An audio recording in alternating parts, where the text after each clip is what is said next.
Okay, first आपके पास है production concept. Production concept और प्रोडक्ट कॉन्सेप्ट में डिफरेंस है। अगर हम बात करते हैं प्रोडक्शन कॉन्सेप्ट की, तो in production concept consumer will prefer widely available in और इनएक्सपेंसिव और एक्सपेंसिव जो भी चीज़ है, या कन्वीनियंटली वो चीज़ अवेलेबल है या नहीं, तो हम उस प्रोडक्शन के बारे में बात कर रहे होंगे। ठीक है, कोई भी प्रोडक्ट है तो मार्केट में या कंज्यूमर्स को वो वाइडली अवेलेबल है या नहीं, और इसकी कॉस्ट में क्या इफेक्ट पड़ रहा है as compare to another competitor products. Product concept की हम बात करें, जो सेकंड है आपके पास, तो यहाँ पे हम बात करें कि consumer will favour only quality wise good product. वो सिर्फ उसको फेवर करेगा जो क्वालिटी वाइज गुड होगी, अच्छी प्रोडक्ट होगी, और साथ में परफॉर्मेंस और उसके फीचर्स भी अच्छे होंगे। यहाँ पे प्रोडक्ट अवेलेबल है या नहीं है, या एक्सपेंसिव है या इनएक्सपेंसिव है, उसके बारे में बात नहीं होंगे। तो production concept and product concept में ये डिफरेंस है। ठीक। ओके, थर्ड आपके पास है सेलिंग कॉन्सेप्ट्स। जब हम बात करते हैं सेलिंग कॉन्सेप्ट के हवाले में, तो in selling concept like unsought products जो हैं, अनसॉट प्रोडक्ट कौन सी होती हैं? Unwanted product. तो सेलिंग कॉन्सेप्ट में कुछ अनसॉट प्रोडक्ट के ऊपर बात की जा रही होगी, या जो भी आपके पास सेलिंग के कॉन्सेप्ट्स हैं कि वहां पर कंज्यूमर के एंड तक वो किस तरह से प्रोडक्ट को सेंड करना है, किस तरह से सेल करना है। जो भी आपके पास सेल पर्सन है वो किस तरह से उस प्रोडक्ट के बारे में वो प्रोडक्ट को ब्रीफ करेंगे कंज्यूमर के एंड में, या वो क्या फीडबैक लेकर आएंगे। तो यहाँ पर सेलिंग कॉन्सेप्ट्स में हम लोग प्लानिंग ऑफ सेल के बारे में डिस्कस करेंगे कि how to sell that product. Market इसकी हो चुकी है, लेकिन उस प्रोडक्ट को मार्केट में सेल कैसे करना है, या अगर कोई न्यू प्रोडक्ट मार्केट में इन हो रही है तो उस प्रोडक्ट की सैम्पलिंग जो हो जाएगी, that will be also selling concept. Next आपके पास है मार्केटिंग कॉन्सेप्ट। अच्छा, मार्केटिंग कॉन्सेप्ट में वही चीज की क्रिएटिव डिलीवरेबिलिटी और communicate your product among the consumers, कि आपके जो प्रोडक्ट्स है वो कंज्यूमर से आप कैसे कम्युनिकेट करेंगे, या कंज्यूमर्स की नीड को कैसे जज करेंगे। That will B marketing concept, कि कंज्यूमर क्या चाहता है। जैसे क्लाइंट आपके पास आया है, तो उसके एक्सप्रेशन से, उसकी वर्डिंग से, या उसके सजेशंस वगैरह से हमने डिस्कवर करना है कि व्हाट ही रिक्वायर और what he need. that will be marketing concept. तो marketing concept में you have to create or you have to deliver about your product, और you have to communicate your product, यानी अपने जो भी product है उसके तमाम फीचर्स के बारे में, और फीचर्स को ऐसे डिस्क्राइब करना है कि वो फीचर उस कंज्यूमर के लिए, या वो प्रोडक्ट उस कंज्यूमर के लिए किस हद तक ज़रूरी है या किस हद तक फेवरेबल है। लास्ट है आपके पास societal market. In societal market determine the needs, wants and interest of the target market. जो भी आपके पास टारगेट मार्केट मौजूद है, उस टारगेट मार्केट के जो भी नीड्स हैं या उस टारगेट मार्केट जो भी इंटरेस्ट हैं उसके बारे में जज करना। लाइक एग्जांपल ले हम लोग कराची के बारे में, तो कराची में हर एरिया सेम नहीं होता, या हर एरिया में सेम प्रोडक्ट अच्छे वे में एग्जीक्यूट नहीं होती या रन नहीं होती है। ठीक है, वो एग्जाम्पल आगे अगर हम केएफसी की एग्जाम्पल लेते हैं, तो केएफसी की जो ब्रांच क्लिफ्टन में अच्छी रन हो रही है, वो सेम ब्रांच जो है वो लियारी में रन नहीं हो सकती। वहाँ पे इंटरेस्ट, वांट और डिजायर्स ये सब बिल्कुल डिफरेंट है।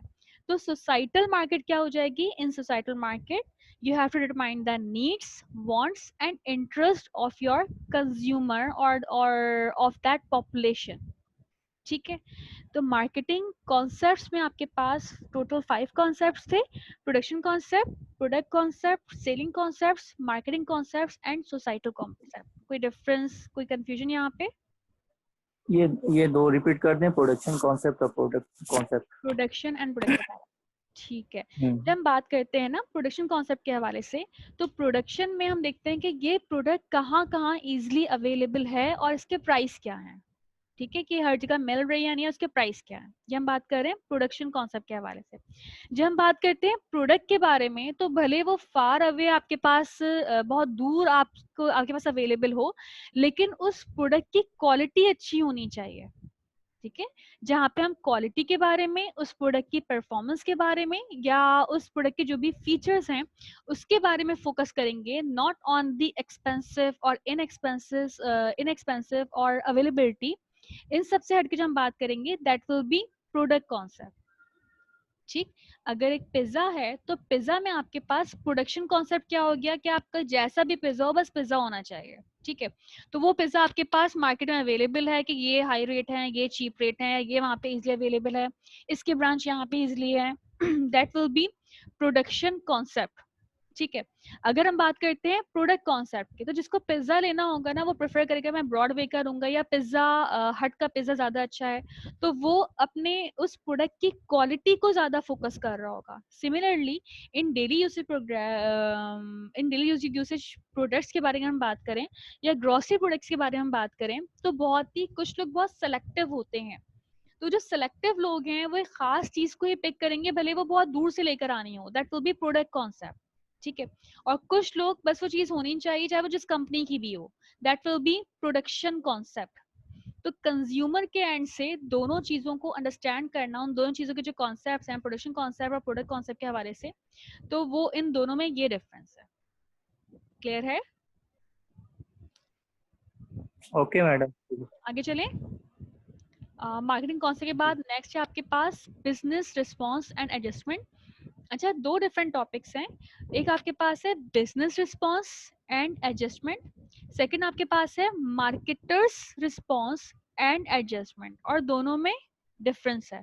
ठीक है। अगर हम बात करेंगे बिजनेस की, बिजनेस कॉन्सेप्ट्स की और बिजनेस रिस्पॉन्स एंड एडजस्टमेंट की, तो वहां पे हम होलसेल बिजनेस के बारे में ही बात कर रहे हैं। ठीक है। इसको स्टार्ट करते हैं। फर्स्ट आपके पास आ गया बिजनेस रिस्पॉन्स में, फर्स्ट आपके पास है री इंजीनियरिंग। री इंजीनियरिंग किसे कहते हैं? कॉन्सेप्ट क्लियर है यहाँ पे? व्हाट इज री इंजीनियरिंग? री इंजीनियरिंग में हमारा जो भी डिपार्टमेंट है या जो भी कंपनी है, वो उस कंपनी के सिर्फ फंक्शनल डिपार्टमेंट को फोकस कर रही होगी। ठीक है।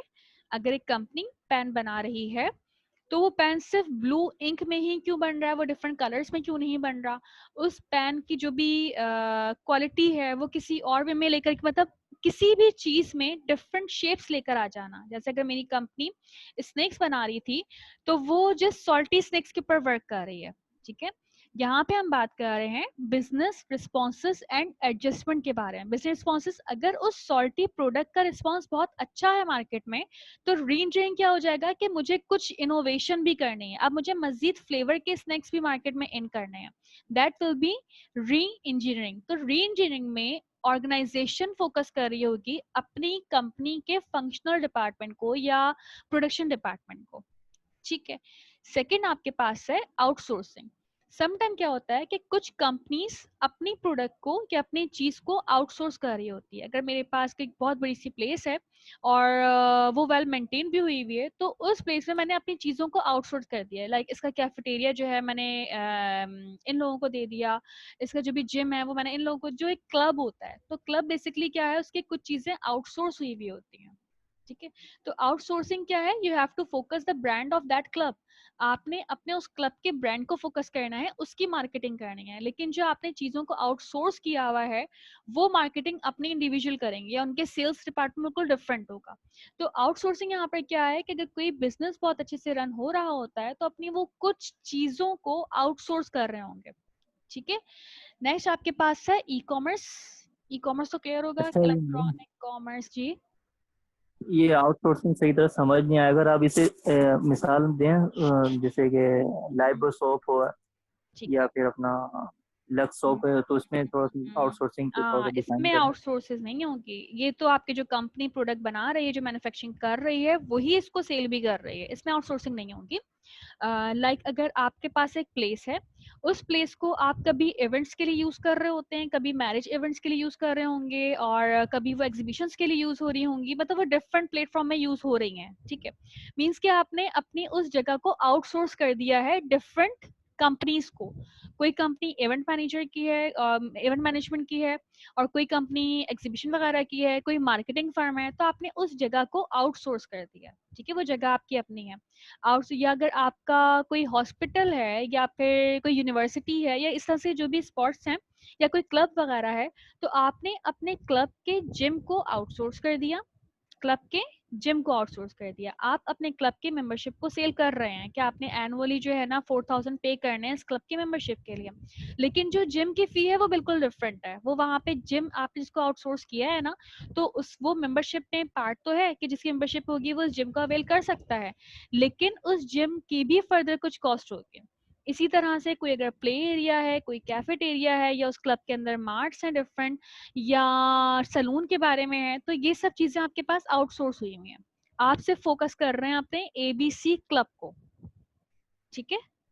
आपका फोकस आपकी मार्केटिंग एबीसी क्लब के हवाले से है, लेकिन उस एबीसी क्लब में जिम आपने अलग से आउटसोर्स कर दिया, और सलून आपने अलग आउटसोर्स कर दिया, मार्ट जो बना हुआ है वहाँ पे ग्रोसरी परचेजिंग के लिए वो आपने अलग आउटसोर्स कर दिया, ठीक है। That will B outsourcing. Third है आपके, आउटसोर्सिंग से मैडम ये इनकम जनरेट होना शर्त है, मतलब कि आउटसोर्सिंग हाँ कर रहे हैं डेफिनेटली वहाँ से आपको इनकम, इनकम जनरेट आपने होना एक शर्त है। लमसम रख दिया कि आप मुझे इतना मंथली पे करेंगे, और फिर आपके पास जितने भी क्लाइंट्स हैं इट्स अप टू यू, आप उसकी कैसे मार्केटिंग करेंगे इट्स अप टू यू, ठीक है। या अगर मेरी यूनिवर्सिटी है, मैंने अपने यूनिवर्सिटी के कुछ पोर्शन को आउटसोर्स कर दिया किसी भी कंपनी से, ठीक है। कि अगर आपने यहाँ पर कोई इवेंट करवाना है, आपने ट्रेनिंग के सेशंस लेने हैं, या आपने कुछ भी ऐसी चीजें हैं, तो आप मैंने उस चीज को आउटसोर्स कर दिया कि वो यहाँ पर इवेंट भी ऑर्गेनाइज कर सकते हैं, कॉन्फ्रेंसेस भी कर सकते हैं, या डिफरेंट मीटिंग्स भी कर सकते हैं। तो वो चीज मैंने वो लोकेशन मैंने आउटसोर्स कर दी है किसी कंपनी को। तो आउटसोर्स मींस कि चीज आपकी अपनी है, वो प्रोडक्ट आपकी अपनी है, लेकिन उस प्रोडक्ट का या उस बिजनेस का कुछ पोर्शन आपने आउटसोर्स कर दिया, या कंप्लीट पोर्शन आपने आउटसोर्स कर दिया, ठीक है। That will B outsourcing. Majority marketing firm में आउटसोर्सिंग हो रही होती है, ठीक है। थर्ड आपके पास है ई कॉमर्स। ई कॉमर्स मीन्स इलेक्ट्रॉनिक कॉमर्स, ये डिस्कस कर चुके थे हम लोग पहले भी आईटी में बहुत दफा कि what is B2B, what is C2C, business to business क्या होता है। In short e commerce means कि आपने अपने प्रोडक्ट का एक्सेस इजी बना देना है कंज्यूमर्स के लिए थ्रू इलेक्ट्रॉनिक, ठीक है। अपने प्रोडक्ट का एक्सेस, अब वो ऑनलाइन सिस्टम के जरिए हो, इंटरनेट के जरिए हो, वेबसाइट्स के जरिए हो, या डिफरेंट टूल्स आपके पास हो, तो आपने अपनी उस प्रोडक्ट का एक्सेस इजी करना है कंज्यूमर के एंड पे। That will be e commerce, ठीक। अगर हम जे डॉट की बात करें तो जे डॉट के आउटलेट में जाके भी आप परचेजिंग कर लेते हैं, और घर बैठकर आप ऑनलाइन परचेजिंग भी कर लेते हैं। That will be e commerce. Next है आपके पास बेंचमार्किंग। बेंचमार्किंग किसे कहते हैं? What is benchmarking? सामने मेंशन हुआ है, किसी भी कंपनी को कोई भी टारगेट सेट कर दिया हो तो। कोई भी टारगेट सेट कर दिया हो, ठीक है। टारगेट सेट डजंट मीन कि आपकी कोई कंपनी अगर प्रोडक्ट सेल कर रही है तो आपने सोचा कि मैं इस महीने इतनी प्रोडक्ट सेल करूंगा, that is not the benchmarking. Targeting means you are focusing other competitors, किसी कॉम्पिटिटर को फॉलो करना या उनके आइडियाज को फॉलो करना, उनकी क्वालिटी को फॉलो करना, मीन्स कि किसी भी कंपनी को, किसी भी कॉम्पिटिटर को अपने लिए हीरो बना लेना, अपने लिए आइडियल बना लेना, दैट विल बी बेंचमार्किंग, ठीक है। समटाइम होता है ना कि हम किसी मतलब कि मार्केट में कोई प्रोडक्ट लेकर आ रहे हैं तो हम किसी को फॉलो कर रहे होते हैं, किसी की क्वालिटी को फॉलो कर रहे होंगे, ठीक है, उसके फीचर्स को फॉलो कर रहे होंगे। तो अपने माइंड में कोई भी आइडियल डेवलप कर लेना, अपना कोई कॉम्पिटिटर्स में किसी को आइडियल डेवलप कर लेना, फिर उसको फॉलो करते हुए इन होना, दैट विल बी बेंचमार्किंग। तो benchmarking means the world class performance. Definitely हमारा जो आइडियल होगा उसकी परफॉर्मेंस वर्ल्ड क्लास होगी अगर आपने सेम रेट्स और सेम सब कुछ रखा हुआ है, ठीक है। नेक्स्ट है आपके पास अलायंसेस। अलायंस किसे कहते हैं? वैसे नॉर्मली अलायंसेस मीन के किसी भी दो चीजों का आपस में मिल जाना, ठीक है। यहाँ पर हम ये बात आपस में सियासतदान बनते हैं, करेंगे जी। सियासतदान आपस में अलायंस करते हैं ना मैडम, इत्तेहादी। सियासतदान, अच्छा वो एक अलग चीज है ठीक है। यहाँ पे अलायंस बिल्कुल डिफरेंट चीज है। यहाँ पे अलायंस क्या है कि आपने दो ग्रुप्स को अलायंस कर लेना है या दो कंपनी को अलायंस कर लेना है। समटाइम ऐसा होता है ना, इसका एक और बड़ा अच्छा सा नाम था बिजनेस के टर्म में, मुझे याद नहीं आ रहा अभी। मतलब दो कंपनीज का आपस में मिल जाना या किसी भी दो प्रोजेक्ट्स का आपस में मिल जाना, दैट विल बी अलायंसेस, ठीक है, दो कंपनी का मिलना या दो नेटवर्क्स का आपस में मिल जाना, दैट विल बी अलायंसेस। अगर हम बात करते हैं कि वारिद अब मिल चुका है जैसे, इट कुड बी अलायंसेस। ठीक है, ये हमारे पास बिजनेस एडजस्टमेंट है और बिजनेस एडजस्टमेंट में अलायंस है। वारिद के भी वर्कर्स काम कर रहे हैं, जैस के भी वर्कर्स काम कर रहे हैं, लेकिन दोनों ने आपस में, जी श्योर आयशा, कुछ कह रही हो आयशा? नहीं, ठीक है। तो ये आपके पास क्या है, अलायंसेस, किसी भी दो ग्रुप्स का आपस में मिल जाना, दो नेटवर्क्स का आपस में मिल जाना, दैट विल बी अलायंसेस। जहाँ पे हम बात करते हैं इक्विजिशन की, कि दो कंपनीज का आपस में इक्विजिट हो जाना। इक्विजिट मींस कि दो बैंक्स वर्क कर रहे हैं, वो दोनों बैंक, एक बैंक ए है एक बैंक बी है, तो दोनों आपस में मर्ज हो गए हैं, दैट विल बी अलायंसेस। तो यहाँ पे बिजनेस एडजस्टमेंट में अलायंसेस क्या है कि अगर कोई बिजनेस डाउन साइजिंग में जा रहा है, ठीक है, कोई बिजनेस डाउनसाइज में जा रहा है, तो वो किसी दूसरे बिजनेस के साथ एक्विजिट कर ले, दैट विल बी अलायंसेस। ठीक है, सियासत की बात करें तो वही है कि दो ग्रुप का आपस में मिल जाना, कि अगर नजर आ रहा होता है कि मर्जर्स जिसको कहते हैं। मर्जर्स, हाँ मर्जर्स कह सकते हैं, लेकिन मर्जर्स देखो एमएलगेमेशन इसी तरह कुछ कहते थे मेरे से। क्या एमएलगेमेशन इसी तरह कुछ कहते थे वर्ड था। आवाज नहीं आ रही, आप ये क्लियर नहीं है, क्या कह रहे थे? हाँ कहो, नहीं आ रही आवाज। खैर, तो हम यहाँ बात करते हैं, हाँ मर्जर्स बिल्कुल हो सकता है। मर्जर्स एंड इक्विजिशन एक टर्म है आपकी मार्केटिंग में, तो वो बेसिकली है क्या, मर्जर्स में देखो, मर्जर्स और इक्विजिशन थोड़ा डिफरेंट है। दो कंपनीज का आपस में मर्ज जाना मींस कि आपने अपनी सारे एसेट को या सारी प्रोडक्ट्स को उसके हवाले कर दिया और आप साइड हो गए, एक लमसम फी लेके आपने अपनी कंपनी को आपने सेल कर दिया दूसरी कंपनी के साथ जो कि आपका कॉम्पिटिटर था, that will B mergers. Acquisition में क्या है कि वो दोनों अपनी ऑपरेशन एक्टिविटीज को साथ साथ लेकर चल रहे हैं, वारिद और जैस अपनी ऑपरेशन एक्टिविटीज को साथ साथ लेके चल रहे हैं, तो ये मर्जर्स नहीं है, ये एक्विजिशन है, जहां पे किसी भी कंपनी के ऑपरेशंस डिस्टर्ब नहीं होंगे, लेकिन दोनों कंपनीज आपस में मिल जाएंगी, दैट विल बी एक्विजिशन। ठीक है, तो अलायंसेस भी आपके पास in the form of mergers और एक्विजिशन है। नेक्स्ट है आपके पास पार्टनर सप्लायर। जब हम बात करते हैं पार्टनर सप्लायर की, तो पार्टनर सप्लायर में ले जाइए, ठीक है। अच्छा, पार्टनर सप्लायर आपके पास है, पार्टनर सप्लायर में हम फोकस कर रहे होते हैं अपने सप्लायर्स को, ठीक है। भले अपने सप्लायर्स कम कर दिए जाएं, लेकिन हमारे सप्लायर्स जो है वो रिलायबल होने चाहिए और supplier as a partnership work कर रहे हों। समटाइम ऐसा होता है कि सप्लायर्स को अगर वो फैसिलिटीज नहीं मिल रही होती है, लेकिन बहुत सालों से वो आपकी कंपनी के सप्लाईज को देख रहे होते हैं, तो वो चीज आपके पास पार्टनर सप्लायर में काउंट होगी। ठीक है, जहाँ पे सप्लायर ज्यादा नहीं हो, सप्लायर्स कम हो, लेकिन रिलायबल हो और वो एज अ पार्टनर चल रहे हों कि अगर मेरी मार्केट से इतनी रिकवरी हो जाएगी तो फिर मैं आपको इतना % दे दूंगा।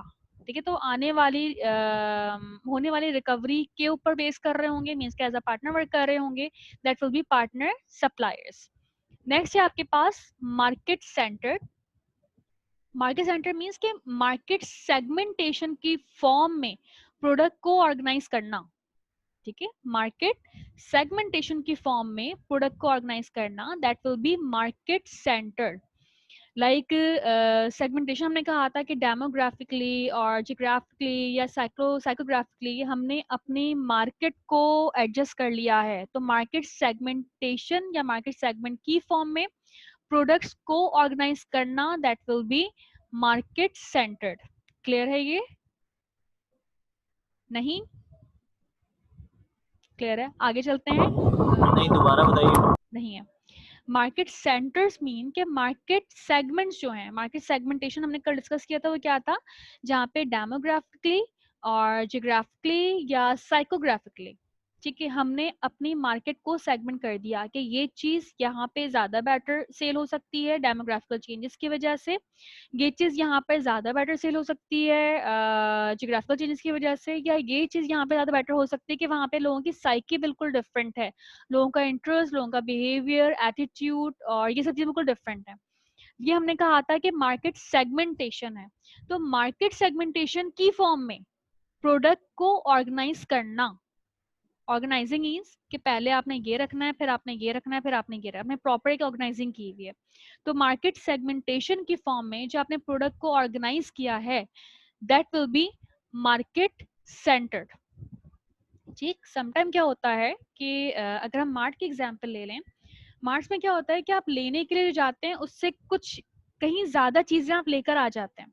रीजन क्या होता है कि उन्होंने अपने कस्टमर्स की साइकी को अंडरस्टैंड किया हुआ होता है कि कस्टमर इस स्पॉट पे आएगा तो यहाँ पे उसके साथ किड्स भी होंगे, किड्स के लिए ये चीज बड़ी अट्रैक्टिव होगी, तो उसने उस तरह से वो चीजों को वहां पे प्लेस किया हुआ होता है। That will be market centred.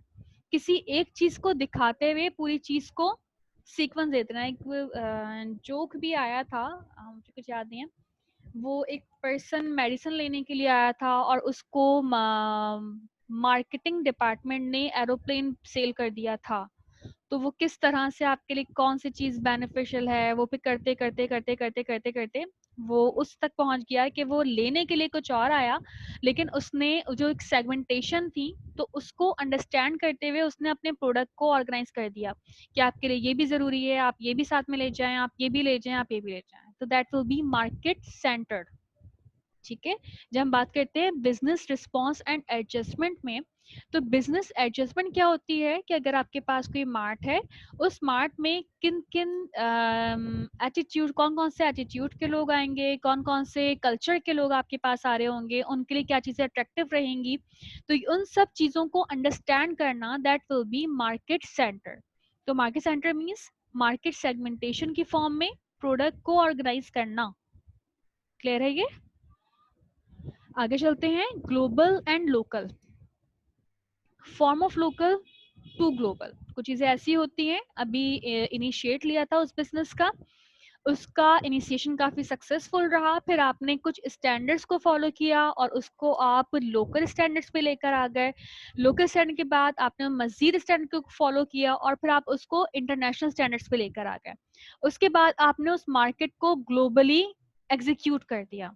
तो ग्लोबल एंड लोकल आपके पास ये बिजनेस एडजस्टमेंट की टर्म है, ग्लोबल एंड लोकल के इनिशिएट आपने करना है locally, then you have to work globally. ठीक है, अगर लोकली आपके क्लाइंट सेटिस्फाई हो जाएंगे और आपके जो भी स्टैंडर्ड्स हैं वो ग्रेजुअली अपग्रेड होते जाएंगे, तो वहां पे आप उस लोकल चीज को ग्लोबली भी एक्सिक्यूट कर सकते हो। ठीक है, नेक्स्ट है आपके पास डिसेंट्रलाइजेशन। डिसेंट्रलाइजेशन मीन्स कि you have to encourage more initiatives.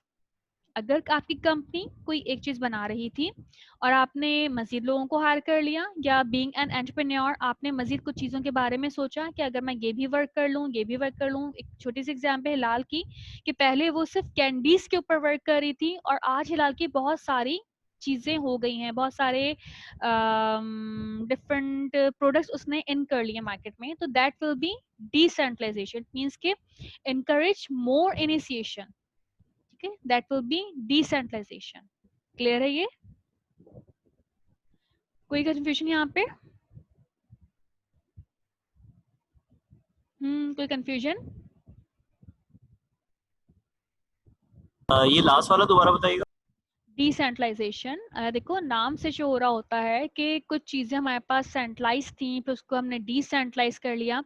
आपका नाम कैंडीज में बहुत ज्यादा था, ठीक है, हिलाल को सब कैंडीज के नाम से जानते थे, तो हिलाल वाज द सेंट्रलाइज्ड कंपनी और द सेंट्रलाइज्ड बिजनेस। किसी एक चीज को वो लेकर बहुत सालों से चल रहे थे, that was the centralised.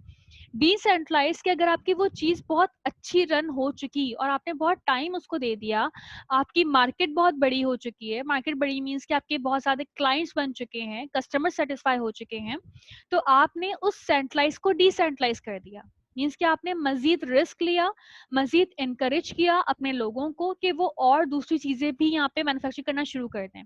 Hilal company सिर्फ कैंडीज पे वर्क कर रही थी, आज हिलाल कंपनी डिफरेंट प्रोडक्ट्स के ऊपर वर्क कर रही है। केक भी आ गए हैं उनके, चॉकलेट्स भी आ गई हैं और जेलीज भी आ गई हैं और कुछ स्नैक्स वगैरह भी हैं, मतलब कि वो मल्टी उस पर वर्क करना शुरू हो गई है। तो हिलाल सेंट्रलाइज कब थी? जब उसने एक चीज को फोकस किया हुआ था। डिसेंट्रलाइज कब हो गई? हिलाल ने कहा कि मेरी रजिस्ट्रेशन तो फूड पे हुई हुई थी, तो मैं फूड के मल्टी प्रोडक्ट्स के ऊपर वर्क कर सकता हूँ, तो that will be decentralisation but with the limited encouragement. Clear है ये? जैसे हिलाल कंपनी अगर कोई मोबाइल मार्केट में इन कर देगी तो that is not the decentralisation, ठीक है। लेकिन हिलाल कंपनी का फूड के ऊपर ही वर्क कर रही है, लेकिन उसने अपनी प्रोडक्शन को मजीद बढ़ा दिया। अगर हम शान की एग्जांपल लें तो शान पहले सिर्फ स्पाइस के ऊपर वर्क कर रहा था, डिफरेंट जो मसाले होते थे उसके ऊपर वर्क किया जा रहा था। अब शान के सॉल्ट भी आ गए हैं और कुछ केचप्स भी आ गए, मतलब बहुत सारी मल्टी प्रोडक्ट्स उसकी मार्केट में इन होती रही हैं। तो सेंट्रलाइज वो कब था, जब शान का नाम सिर्फ अपने स्पाइस पे था, सिर्फ रेडीमेड मसाले पे था। लेकिन वो डिसेंट्रलाइज कब हो गया, जब उसने राइट एंड लेफ्ट बहुत सारी प्रोडक्ट्स के ऊपर काम करना शुरू कर दिया। हाँ, कोई कंफ्यूजन? नहीं